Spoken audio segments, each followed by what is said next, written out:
Good evening and welcome to a very special episode of Loose Linc. We talk about domestic abuse and survival this evening, all on tonight's show.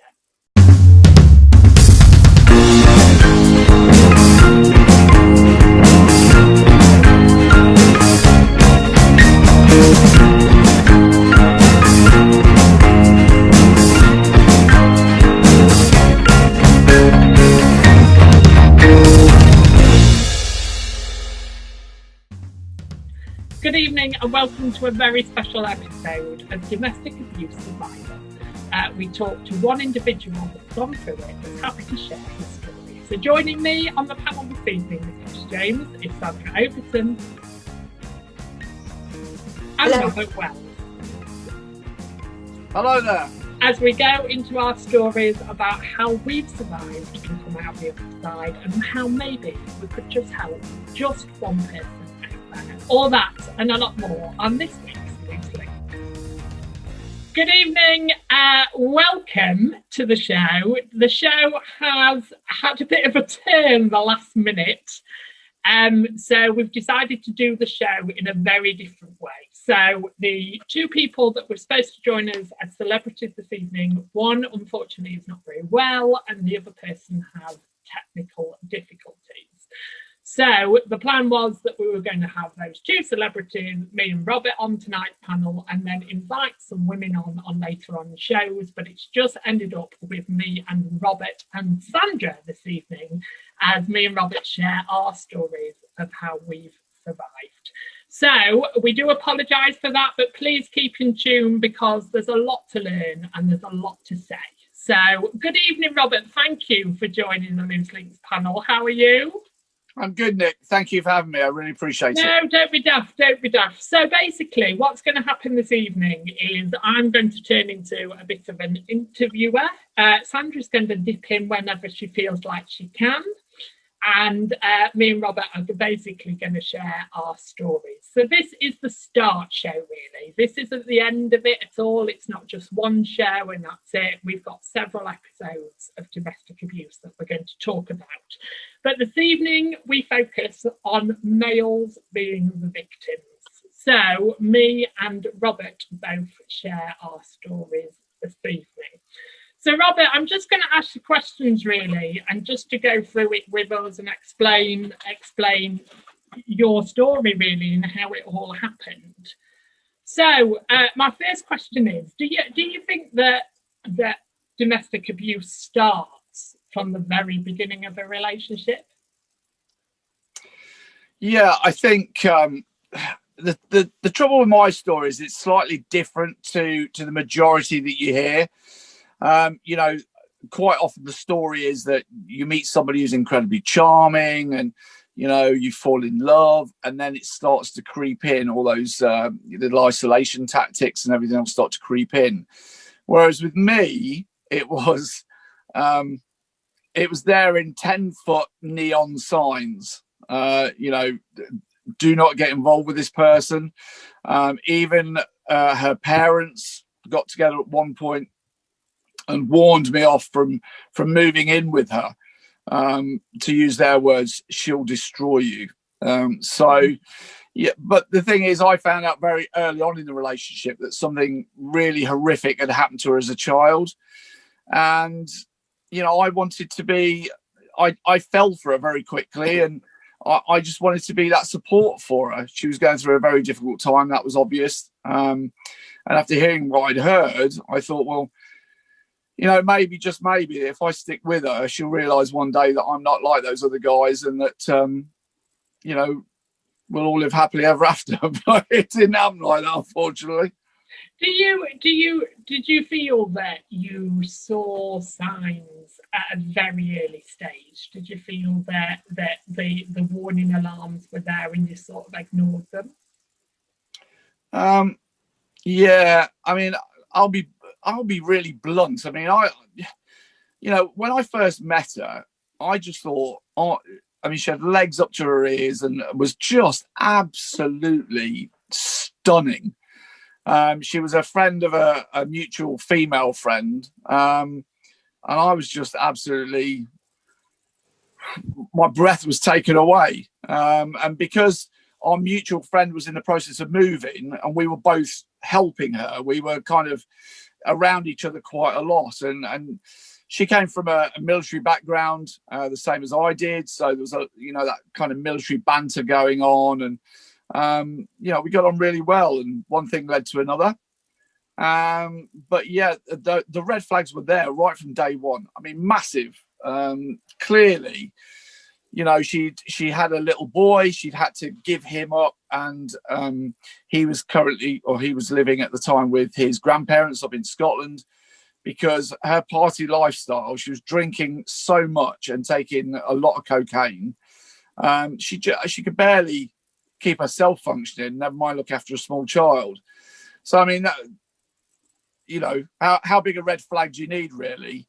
If she's not prepared to give up a partying, there was always a different bloke on the scene, and if someone's not willing to give that up for their own child, then some guy who's coming along thinking he's gonna help her out after hearing one story of something that happened in her childhood, I stood no chance, really. But well, the thing is as well, mine's quite a different story. So I got into a relationship with a bloke, and he was how much older was he than me then? He was about 15, 16 years older than me. So I was 21, he was 39.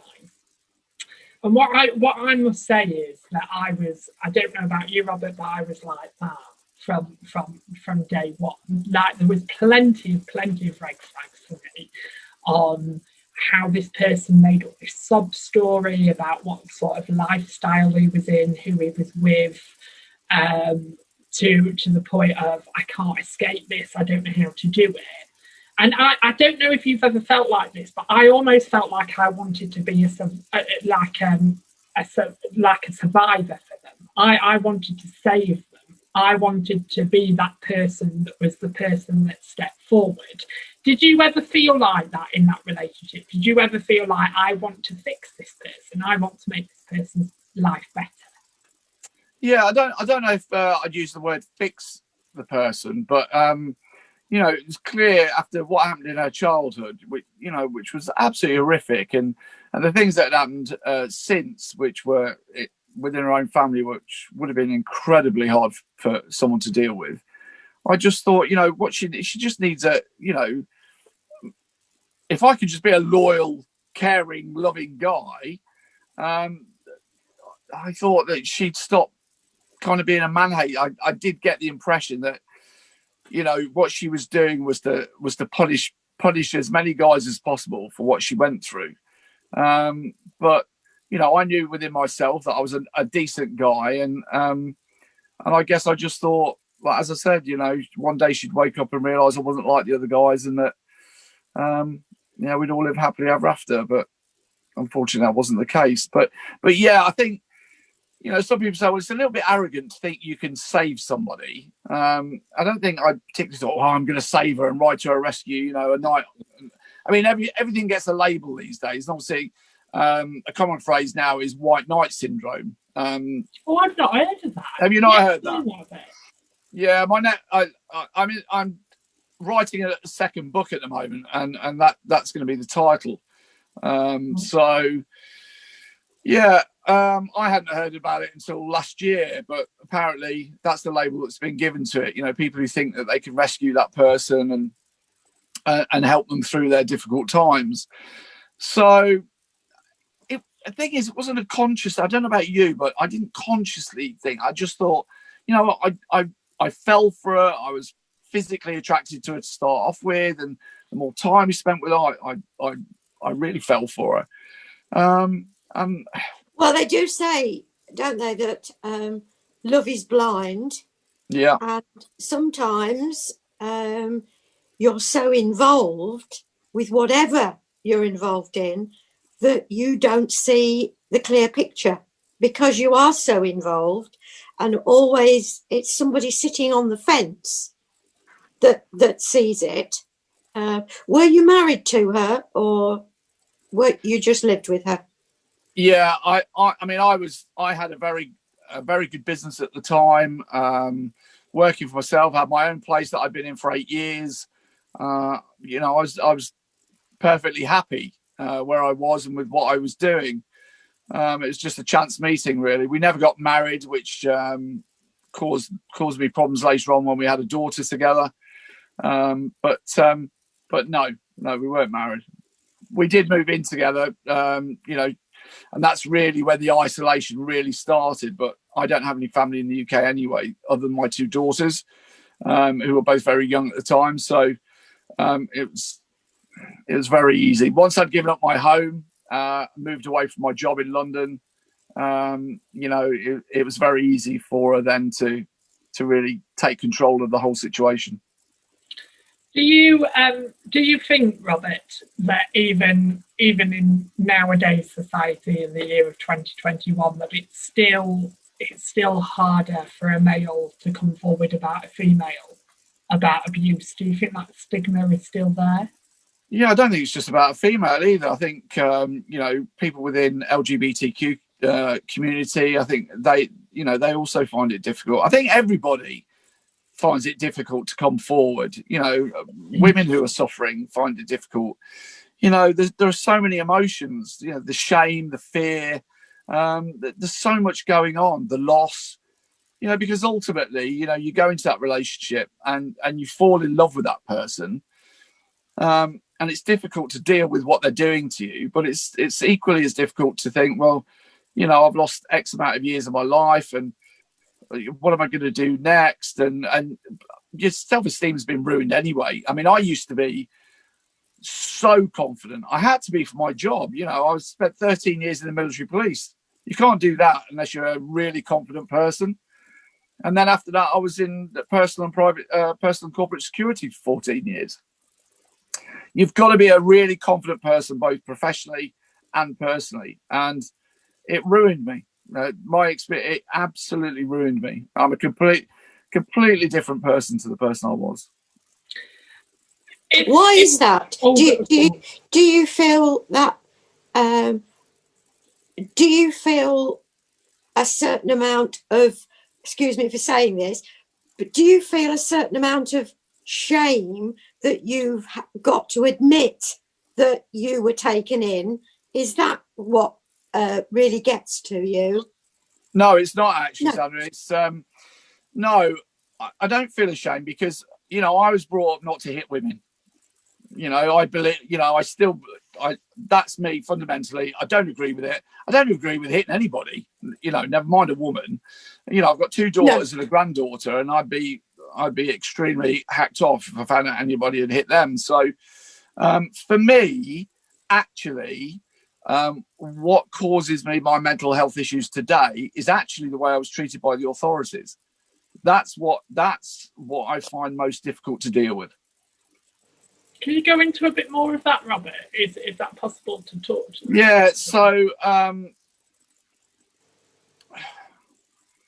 you know, I give a lot of talks now to police officers, both military police and civilian police.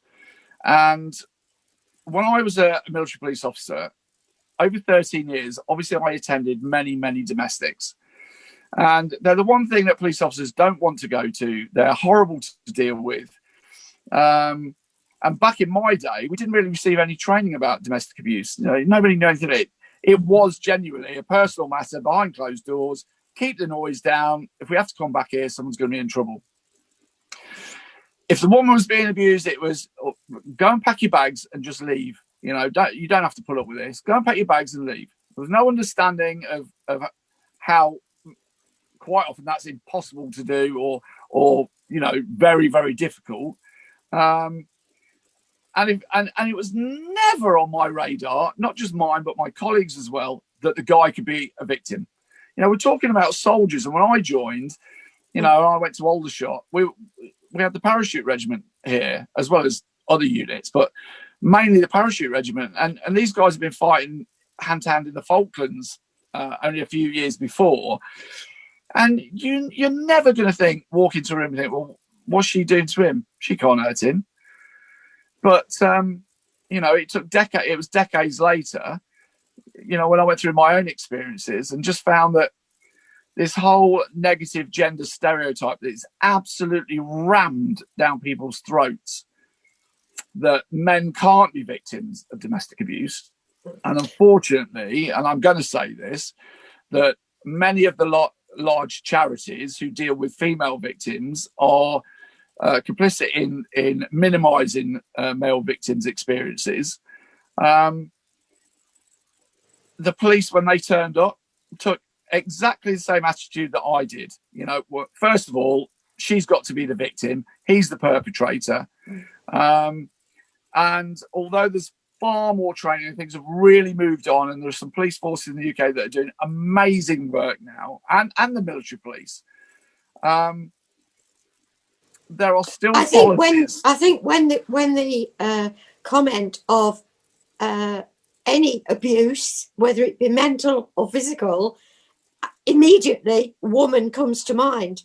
Yeah, men. Absolutely. It never enters anybody's head that it's men, and I think that's only become later. I mean, I had a friend years and years ago that we found out after many years that he was mentally abused. We thought it was her, and there's still that. When you talk about mental abuse, you think woman, because when Nick asked me to come on tonight, I immediately thought it was going to be a lady. Yeah. Do you understand what I mean? And absolutely, I understand. I think completely. we forget that men are abused the same as women. Yeah, and I think men take it. Perhaps I think men suffer it a lot more than women as well. I think they suffer because of it mentally and afterwards. I think it affects a man a lot more than a woman. I think women get over it more easily. I don't know, Sandra. I think from a personal point of view, I've got to say that I hear this a lot from the women's charities. There was one quote, unfortunately, I can't give it to you exactly, but one of the one person in charge of one of the women's charities said that we know that the abuse that women suffer is far worse than the abuse that men suffer. But every single person's abuse is unique to them. Yes. You know, we can't compare, you know, my suffering with somebody else's, with Nick's suffering, or no. You know, it's down to the individuals. You know, I know guys who, what happened to me, they would just shake it off and they'd be living their lives and wouldn't give it a second thought. But for me, it's haunted me for, you know, what, 11, 12 years. But that doesn't make you weak, Robert, at all. No, it doesn't make you. It doesn't make you weak at all. Well, but it does affect me to anything. Admitting anything is not a weakness. Admitting and standing up for whatever's happened to you is actually strength, isn't it? Yeah, but unfortunately, you've got to bear in mind, 13 years as a military police officer, when I was working in personal and corporate security, I used to work a lot with the police in London, hand in hand with the police. For a lot of time, I used to work on and off with the diplomatic protection group in London. And, you know, being in that policing environment is something that was perfectly natural to me. So, but now I think the word afraid is too strong a word, but I'll give you an example. So I started a new job and we had a particularly fiery character at work who was well known for assaulting people. But I won't go into the whys and wherefores of why he was never sacked or anything else, but he'd been with the company a long time. There were at least a handful of people within the company who'd been assaulted by him, who was still there. And one day, my turn came around. And I was really badly assaulted, which should have been a police matter. But I didn't contact the police. And the reason I didn't contact the police is because of my experiences when I was going through domestic abuse with Hampshire Police, Wiltshire Police, and Police Scotland had left me in a position whereby I don't feel that I could ever go to the police again about anything. I genuinely don't feel that, because I just don't feel, after all of those times, even when the evidence was absolutely obvious that I was the victim, I was still treated as the perpetrator. So, I will do anything not to get involved with the police. And conflict as well. My job was conflict resolution, you know, both in security and obviously as a military police officer. You're dealing with conflict every single day of your life. It's perfectly natural, never fazed me. Now I'm desperate not to get involved in any kind of conflict with anybody, you know, to the point where I have work colleagues saying, do you know what, you should never have taken that. You're too nice.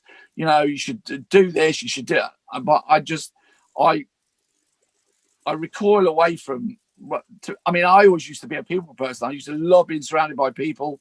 And now, to be honest with you, I'd rather just be on my own. I'd rather just be on my own. And I think that's the hardest bit for me, because if somebody says, you really touched me there, Robert, I had to like take a breath. Because I get it. I get completely what you're saying. And if somebody says to me, can you describe what it was like? Can you describe what it was like? It was almost like this man had, and it's the best way I can describe it, has drawn this picture to be the best of what I was looking for, the best person that I could look out for, the best kind of love, relationship, everything that I was looking for. But he got that out of me. So it was like, right, what do you want out of life? Like we talked about marriage, and I don't want to go too far into my marriage, but like when I first met him, he was dead against marriage. No, been married once, not doing it. And we were together in the November, and he had a ring on my finger by December. So that was like the first hook, line, taking sort of. Yeah. And how I describe it is that he coloured this picture in bright colours, and made my life even more exciting and gave me more opportunities. And I led a choir because I met him. There was a lot I've got to be thankful for meeting him. But then when he knew he had me, he ripped this drawing up very slowly. Yeah. Till there was nothing left. But I felt like, and I don't know about you, but I felt like at one point I couldn't breathe without this man's permission. I couldn't talk to anybody. And there was people say, oh, you get isolated and stuff like that. And then when I was in there, I was going, well, I'm not isolated. I still talk to my best friend. I still do this, still do that and the other. But if I met my best friend, or my best friend came over to see us, he would always vanish. He would always be on a work trip. He would always, and now when I look back into it, it's because it's somebody else's eyes looking in. It's not just my eyes looking in. So I don't know if you felt a sort of, well, I can't do this while so-and-so's here, because he's going to see it and then he's going to say something to Nick, and I don't want that to happen.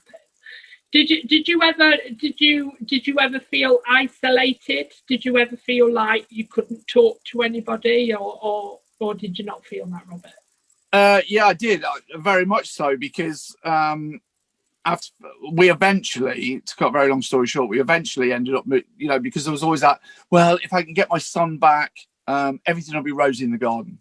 So eventually we moved to Scotland. You know, I gave up my career. I'd already given up my home. I gave up my career. We moved to a small village in the middle of nowhere in Scotland. And as I've already said, you know, all of my family at the time were living in Australia, except for a brother in Canada. One of my daughters hadn't even been born, and my other daughter was very young, and she was living in Germany with her mother. So I didn't really have anybody. And to be honest with you, since my family left to go abroad when I joined the army, I'd always learned to cope with things on my own anyway. So yeah, I lived in the middle of nowhere. I didn't have any transport. I had to take a job that was, not paying very much money compared to what I used to earn in London. And yeah, that was it. We're in the middle of nowhere. And really, she just, instead of it getting better, it got worse. It got far, far worse. Right. Do you feel though, if family was over here, do you? Because this is a really big question for me, really. If you feel like family were close and they were around and they came around quite a lot and stuff like that, do you think you would have confided in somebody, or do you think you would have stayed still? No, I think I would have stayed quiet, to be honest with you. I've always been a very independent person. I felt that I had to deal with it on my own. Eventually, I had a breakdown. Phoned my brother in Canada and told him what was going on. He lent me some money so I could eventually leave. But yeah, I think I would have probably carried on, because I was always hoping that it'd all change. It would come right. Yeah, and it didn't. So, and in fact, the worst incident was actually after I left. So, and that's when I knew after that that I had to move away, which meant leaving my daughter, who'd been born by then. But I knew that if I didn't move away, I was going to end up dead. I mean, I'd already tried to commit suicide, so I knew that I had to get away. Well, I think a lot of people out there can relate to that. I know I can. I know I certainly can. I think one of the big stories for me was that I don't know about you, but it was never on the face. It was never on my hands. It was always under clothes, where clothes covered up. There was one incident where I got pushed down the stairs and I had to run a choir practice, and my back was just unbearable and I could hardly walk. And I remember somebody coming up to me in choir going, "What have you done?" And the everyday story, well, I just fell down the stairs, I just slipped and I just fell down the stairs. Even though he was there, I could have at that point said to anybody, well, actually, he pushed me down the stairs, and things could have happened from there. But I think the worst incident that I had is he used a knife. We'll say that much. He used a knife, and I was afraid of my life. At one point, I was afraid of my life. I thought I was going to go. But in a sort of way, in my mind, I was ready to go. And I know that sounds bizarre, but I was like, right, if this is the ending, this is it. I'm prepared for it. I'm ready to go. And he would always, see, my ex was in the RAF, and he would always say stuff like, I know pressure points on the body to press that can instantly kill somebody like that. And he would constantly say that to me. He would constantly say, I just have to press a point on your body and you'll be gone. But there was a nice incident in the bedroom, and luckily I healed well. But I got him out the room and shut the door, and I just remember pressing call on my phone, and it was his mum. I nearly said his mum's name then. It was his mum. And I said on the phone, you need to come round. So she came round, and she was downstairs for ages. Like, I could hear her talking to him. She didn't get across, she didn't shout, she didn't do anything. And then eventually she climbed up the stairs and opened the bedroom door, and I was just in the corner, a mess, basically. And she said to me... Excuse me a moment. And she said to me, you deserve that. What? Yeah. And I think that was the turning point to me of, I can't tell anybody. And then he would do things like on his phone, it would have a call log, but it wouldn't say how long he was on the phone with somebody. It would just say you called them. And he would show me that he called my best friend. And don't bother ringing your best mate, because I've told him everything and he believes everything that I've said. So he doesn't even want to talk to you anymore and stuff like that. And then what I later found out after the breakup and years later is that he never phoned Andy. Hi Andy. He never phoned Andy. He would ring him and then put the phone down. So it looked like he'd been on the phone to him. So it's more about mental stuff as well. Did you ever feel like I've made my bed, I've got to lie in it? Yeah, absolutely, I did. I mean, one of the things I used to say to myself was that I deserved it, because in my early days in the army, my first wife I met at 15. We got engaged at 16, married at 19, and I got married just after I joined the army. And to be honest with you, all I wanted to do in the army was drink beer and chase girls. That was it. That's all I wanted to do. And her life was a hell. she knew that I'd be out all night with the lads partying,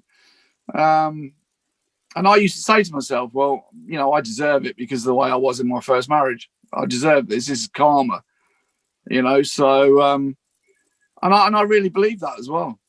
And I really did believe it. Well, I can relate to that because there was part of me that thought, I've made my bed, I've got to lie in this. This is the life that I've chosen. But there was part of me that thought, this isn't going to get any better.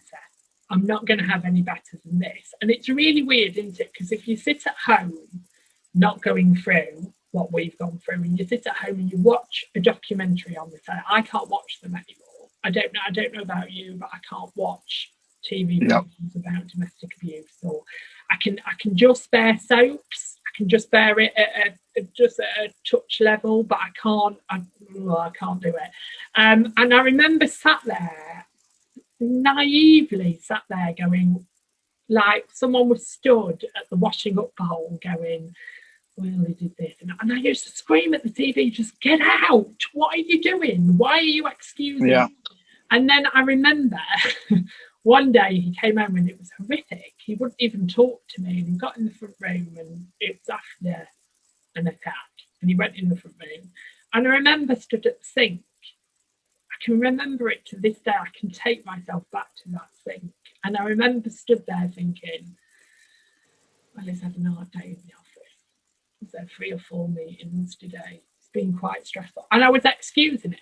I was completely and utterly excusing. You were naggy. You snapped a little bit there, Nick. You did this, you did that. You provoked him.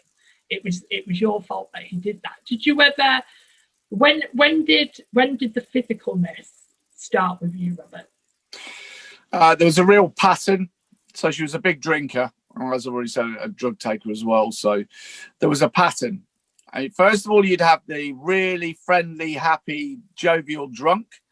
It was really actually quite fun to be around.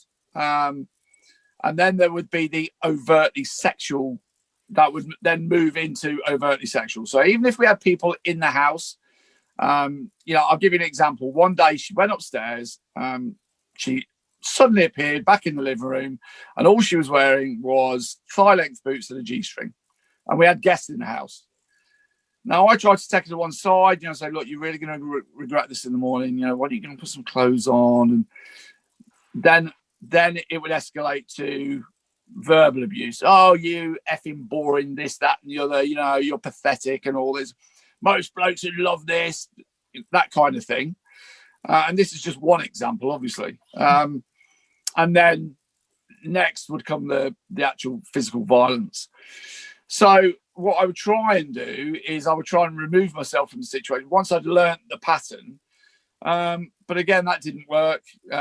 Worked the first couple of times, but what would then happen is for example, one night I went off to bed. I said, look, I don't want any trouble. I'm just going to go off to bed, leave you to drink, and that'd be it. Obviously, as I left the room, she'd be throwing abuse at me. I'd go upstairs, I'd fall asleep. I used to sleep with the earplugs in because I'm a light sleeper. And then the next thing, she's on top of me in the bed, just absolutely, just repeatedly punching me in the face. So, that was the kind of thing I had to put up with. So, yeah. Did you ever think after the first time it happened? Did you ever think in your head, because they say they go through this apologetic stage, don't they? I know my ex did, time after time after time. And stupidly, I found out very, very later on that he was cheating. He was sleeping with other people as well, but telling me that he was going to work. So he was going off to work all day, and then I found out his mum was putting money in his bank to make it look like he got wages, and then he would come home and this, that, and the other. And in my head, stupidly, to this day now, I'm a very different man than what I was with this persecutor. But stupidly in my head, all that I had was, well, as long as he gets into bed at the end of the day with me, as long as I get that cuddle at the end of the day, that's all that matters. I don't care what I have to go through with, as long as I'm sharing a bed with him and it's him there. And I felt like that for a very, very long time. Did you, when it first happened, did you ever think, right, I'm off? this, I'm not doing this? Or did you think we can fix this? There was one occasion prior to moving to Scotland where I put everything in my car and then drove home. And I was like, well, where am I going? I've got nowhere to go. I've got nowhere to go. And that was even worse then, because I got halfway down the M3 and I was like, okay, now I've got to turn around and go back. I was trying to make a point, but it just backfired, because then, of course, they're like, well, he's got nowhere to go, is he? So I've got him by the short and curlies. But the other thing as well, can I ask you a question, Nick? And yeah, of course. At any point, did you put the two words domestic abuse and what was happening to you together? No. Did you look yourself in the mirror and go, I'm a victim of domestic abuse? Never. No. Never. And I even struggle with it today. And if somebody, like, I did report him, but I didn't. It was very later on I reported him. And then I wasn't backed up by police very well again. I can't badly call the police. I know there's a lot more help out there nowadays. But back then, in 2012, there wasn't. And for me as an LGBT member, there was, and I don't want to sound sexist here, and I'm really, really trying not to sound sexist, but there was so much for women. There was so much. There was houses, there was support, there was counselling, there was this, that and the other. And I just felt there was nothing really for men. There was no escape, there was no counselling, there was no nothing. I had to deal with it. And then there was the normal counselling that everybody goes on to. What's it called? I can't even think what it's called. Can't remember. But it's the 6 weeks that the doctor gives you. Okay. And I was sent on that, but it was 6 weeks. Yeah. How are you supposed to get everything out in 6 weeks and to talk about your whole experience within 6 weeks? And I didn't feel very supported by the police either. But my main point on this show really is, I'm not telling you out there not to go to the police. I'm not saying that. I don't think me or Robert are saying that at all. I think it's very important that you do report it, that you do talk to somebody. Robert, I wanted to ask you a bit of an open question, really. There's been in news recently that supermarkets are taking on domestic abuse survivors. So what they've basically said is that they're coming up with a word that you can go and say to a supermarket member of staff. They will take you to the side and call the police for you to report to them. Do you think this is good?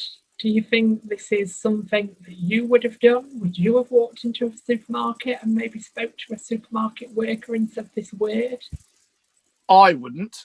However, I think that any campaign at all that offers some form of escape or hope to anybody going through domestic abuse, even if it only helps a handful of people, has got to be a positive step in the right direction. What I have an issue with is this societal attitude that it all has to be aimed at women. So, campaigns are launched, a member of parliament stands up and talks about, particularly at the moment, how, we've got the violence against women and girls strategy and how we're going to do this for women and girls and that for women and girls. Now, I am 100% behind any support for women and girls. As I've already said, I've got 2 daughters and a granddaughter. I want to see them protected. And, my organisation is passionate about supporting all victims. But when you're talking in terms like this, when you're reaching out as a police officer, a member of parliament, and you're launching a new campaign that's supposed to support domestic abuse victims and, of course, ultimately their children, the language that is used must be gender neutral. you must be reaching out to all victims, whether they're in the LGBTQ community, whether they're suffering from elder abuse, whether they're suffering from child-to-parent abuse. Anybody watching that needs to feel that they're being spoken to, that they have, that somebody at long last is recognising. I mean, as we've already said, a lot of people, and it's not just us, it's widely recognised that so many people don't even realise they're in an abusive relationship until after they've left, or they don't connect that domestic abuse with what they're going through. So it's all about educate. We need to educate people that this is what domestic abuse is. This is how to spot the signs. And if you're going through that, we are here to help you. This campaign is here to help all of you, not just women and girls. Because the more you talk about just women and girls, the more you push all of those other victims further into the arms of their abuser, because they feel there's nowhere for them to go. It's like Loose Women, isn't it, that support women's aid? Yeah. Oh, Sandra, you're on dodgy ground now. Please don't mention that organisation in front of me. They do fantastic. The point I'm trying to make is that it's women, but where's the men? It's like women's refuge for women that are made homeless. Support them with toiletries and various things, clothes for their children. But, there are single men, parents, that there are single men that are parents. And this is what I was trying to say earlier, that it is all really geared. They think about the woman. They don't think about the men. And I don't know the figures. If I'd had a bit more information about tonight, I might have tried to look at the figures to see, because I do know that suicide in men is quite high, isn't it? Very high. It's very high. It's epidemic proportions, suicide in men. And if you want the figures, Sandra, in 2019, 1.6 million women and 786,000 men were recorded victims of domestic abuse. Yeah. And that's only recorded. Yeah, exactly. That's only recorded. That's only people that have come forward. That have come forward. I think my cry out this evening, we're basing it on male survival. Please, if you are out there suffering with anything that we are talking about this evening, don't stay quiet. Do something. Report to somebody, talk to a friend, reach out. Know that there is help and support out there, and that this is why we are sharing our stories tonight, because it is so important to know that you are not alone out there, and we are living proof that we can get through it and we can survive it. As I talk about the LGBT world, I really, that's a really interesting question, what you said to me earlier, and I really struggled with that, really. Did I really realise I was in domestic abuse when I was in it? And no, I didn't. And I just, for some strange warped reason, I just thought this is what love is all about. This is what happens within a loving relationship. Everybody goes through this. I can't believe my best friend hasn't talked to me about this. I can't believe so-and-so hasn't talked to me. And then it's almost like I felt...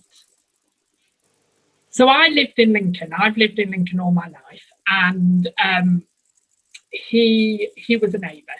He was a neighbour, and I met him, and it was all a bit messed up and all a bit messy and stuff like that. And he had an ex that we were trying to avoid.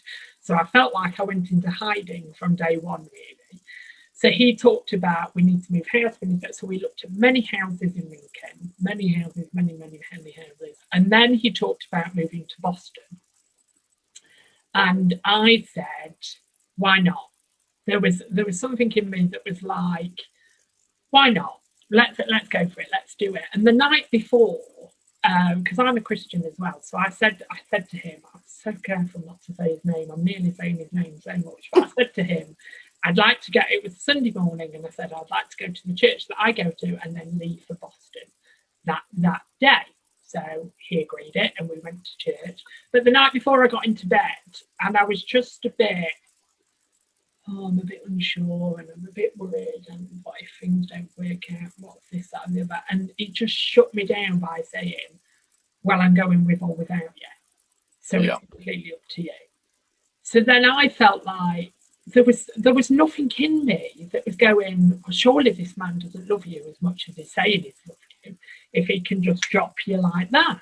But I went with it. I completely went with it. And I am thankful because I met people in Boston and I met friends there that he decided he would have nothing to do with. I think he was too ashamed to face a lot of them and just walked out. So I am thankful in that sort of way. But I just feel like there's so many more people out there that are going through this that are just too afraid to say anything. Well, Yeah, absolutely. The person as well, don't they? Like they, you know, that's another thing. I mean, I know someone, and she said, but I love him. But she's admitted afterwards that you made the comment before earlier, Robert, and said you at one point thought, well, is it me? Am I the guilty one? And she said she began to feel that it was her fault. She felt guilty. Would you say, Robert, if someone came up to you and said tomorrow, if someone came up to you and said, I'm in a domestic abusive relationship, I'm male, I don't know what to do, what would your advice be? Well, I've had it many times over the last couple of years since I started doing this. Many times. Quite often after I've given a talk, I'll have people, you know, pre-COVID, people will come up to me afterwards and tell me their stories, some of which were outrageous, really outrageous, especially military stories. Well, you know, I'm always an ear. I mean, as you can see, I've got two very big ears, but you know, I'm always happy to listen. I have to admit, in the last year, I had to stop doing one-on-one. People on things like LinkedIn and Twitter would say, "Oh, can I signpost this guy to you?" And I was always happy to do it and spent many hours. But tail end of last year, I had two guys in particular who were both suicidal. And it was taking up most of my evenings, you know, literally for weeks. And I just found that the toll on me mentally, bearing in mind I was already struggling quite badly on my mental health anyway, it's something I've had to stop doing. So what I do now is I signpost. If I know anybody, then I'll signpost them. And quite often, actually, because I'm quite comfortable talking about this now with my work colleagues and when I go out to building sites, and because I have a little sticker on my hat and guys are always asking me about it. You know, and I'll always signpost people to Mankind and say, look, you know, tell them a little bit about what happened with me. I didn't wait. You know, I only spoke out when I had a breakdown at work, a complete breakdown at work. And that's when I spilled my guts, so to speak, and told the occupational health department everything that had been happening.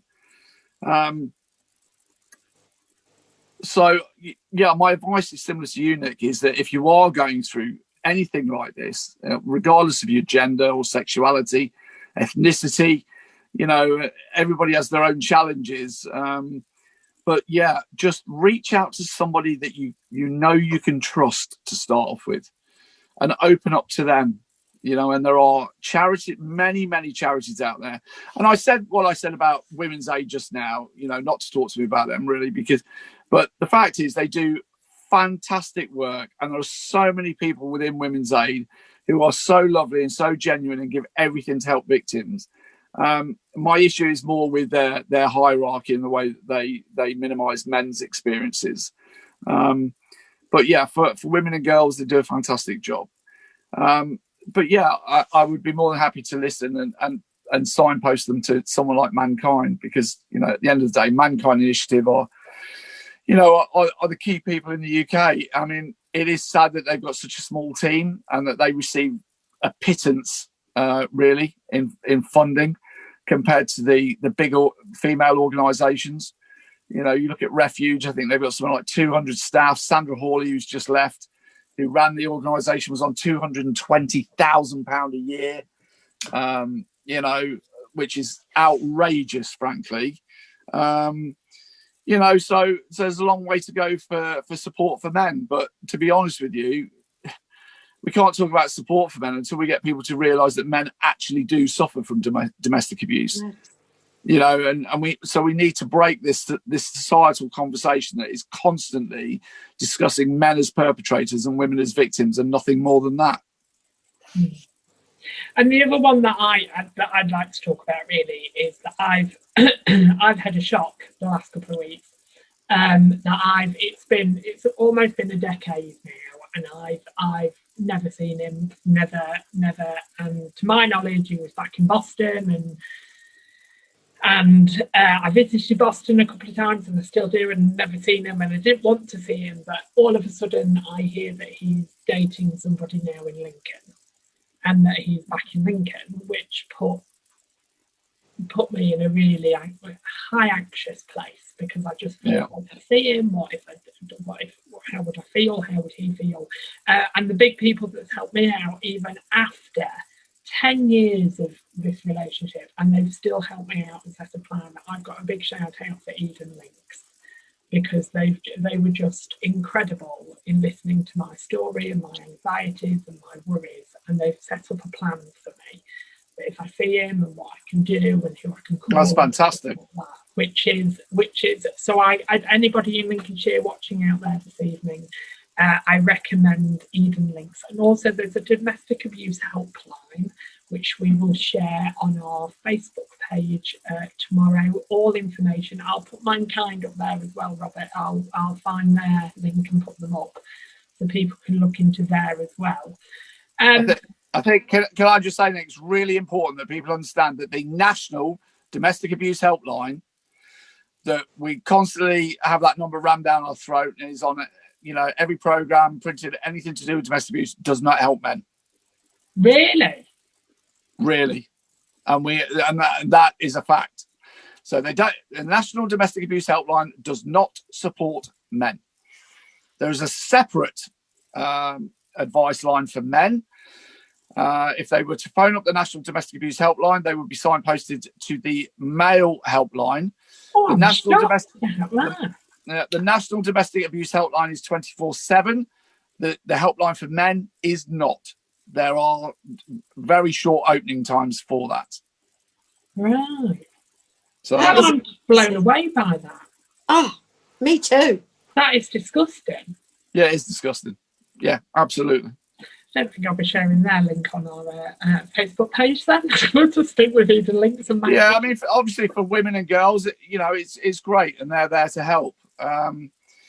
Unfortunately, they don't help men. They will just signpost them men to the male helpline. You might be able to correct me here, because I've only heard rumour of this, Robert, and you being connected with the police. But I've also been told that if you phone the police and they ask the normal sentence of what's your emergency, if you stay silent, they will say to you, "Are you in danger?" And if you stay silent again, they'll tell you to press a key, and then that key will link to where you are, and they will have a police car round to the house as quick as they can. Yeah, so you got the silent solution. Pressing 555 when prompted. And yeah, they'll send, they know then, and they're supposed to send somebody round. Yeah. Robert, thank you so much for coming on tonight, sharing your story. It's really, really brave of you to come forward and share your story, and I've been really touched by it. So thank you very, very much for joining us this evening. Thank you, Robert. Credit to you for coming forward and sharing that, because it gives other people hope, doesn't it? That you know, there is help out there. Some, I hope so. Very small. I hope so, because I mean, sorry, me and Nick, we went through our abuse, you know, roughly around about the same time. But as Nick said earlier, things have moved on massively. They really have. And if you are suffering, or if you've noticed during this conversation, you know, some patterns of behaviour in your own relationship, please do reach out. The help really is available. and really reaching out and talking to somebody you trust is the first step to a new life. As Nick rightly pointed out, we're living proof of that. Yeah, and I think that's the main line that I wanted. I've got that written down, that we're living proof that you can get through it. The final question that I want to ask you is that I find it really uncomfortable being called a survivor. How do you feel when somebody says you're a domestic abuse survivor? Yeah, do you know what? I dedicated a week. I said, I'm going to do nothing else this week on social media. I'm just going to sit down and I'm going to try and find a different term to use, because I didn't like victim. I've never liked victim. And I wasn't particularly keen on survivor either. And at the end of it all, I hear thriver and all that kind of thing, and which I found a bit cringeworthy. But at the end of the day, I can't come up with anything different. And to be honest with you, I think for me, survivor's the best thing. I think to me personally, it's a bit extreme. I don't feel, although I had a knife held up to my face once, and certainly the last incident, I genuinely thought, there could be a death in the house. I still don't kind of see myself as a survivor. I see that as being, somebody who went through your situation, if a knife was actually used, then that's the kind of situation where you are a survivor. But I don't know. I don't know whether it's me just playing down what happened to me, but I don't feel really comfortable with any of the terms, to be honest with you. No. But you kind of have to find something. You have to use something. I tried for quite a while to stop using the word victim, both on my website and in conversation and posts and things like that. But you got a website, Robert? Yeah. I think survivor is actually a good word, because if you save somebody and they were drowning, they've survived, which is a good thing. They've made it. And I would term that as meaning that you've really come through it and you've got there, and credit to you, you've survived. No, I think, I personally, I don't like victim, because although you're a victim, yes, you're not carrying that on because you're no longer a victim. You were, that's past and gone. But I feel survivor, I like that personally, because you have both come through it. I've known Nick a long time, and you've come through it. Credit to you, you've come through it, survived. I like that. I use, I don't know about you, Robert, but I more use the term if I'm talking to somebody that I just want to be living proof. That's all I class to be, really, is I want to be living proof that you can get through this, that however dark your tunnel is at the moment, there is light at the end of it, and there is hope. And that hope word to me has been changed over the past couple of years by a counsellor, and I'll never forget it, and I've written it down so many times. HOPE, hold on, pain ends. And I'll never forget that as long as I hope. Hold on, pain ends. If you've been touched by our show at all this evening and you need support in any kind of way, please take a look at our website. We'll look at putting your website on our page as well, Robert. Thank you. It's all right with you to get to this. So if people want to directly contact you as well, we can get people to do that as well. Thank you so much for sharing your story this evening. Unfortunately, we have come to the end of the show, but it's never the end of the story. So let's just hold on to that. And for anybody out there, please, even if it's getting in touch with us, writing to us, do it, and we'll point you in the right direction. And remember, you are not alone. Thank you so much for joining us this evening. I do apologise, Darren, at the beginning of the show I didn't introduce you, so can you thank my panel for this evening? Darren Holt, our signer, Sandra Overton. Thank you, Darren. and the amazing Robert Wells. Thank you so much for sharing your story this evening, Robert. You're welcome. And thank you to you guys, all of you, Sandra, Darren and Nick. I really appreciate your time and giving me the platform to try and raise awareness. I really do appreciate it. Happy to do it anytime. And thank you for sharing it, because as you say, I think it's harder for men to speak out. So men talking about it might just encourage a few more people out there to speak up.